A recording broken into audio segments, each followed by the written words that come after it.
Ассалаумағалейкум қазақ елі. Рамазан айт мейрамы құтты болсын. Еліме, халқыма тілейтін мынау табиғи апаттан аман сау шығып, қазақтың басын біріктіріп, содан бір қорытынды шығару керекті. Енді бүгін қасиетті жұма күні оқыған дұға тілектеріңізді жаратушы ием Аллах тағала қабыл етсін. Бүгін Түркияда жылы плюс 35 градус.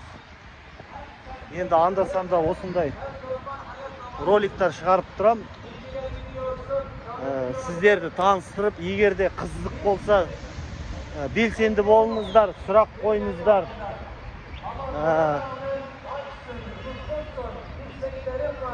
Siyasi savat aşınızlar.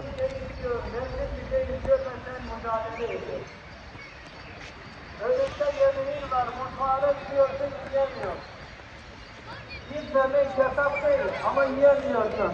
İçine gidiyorsun, kazanıyorsun, alıyorsun, veriyorsun ve onu düşünüyorsun.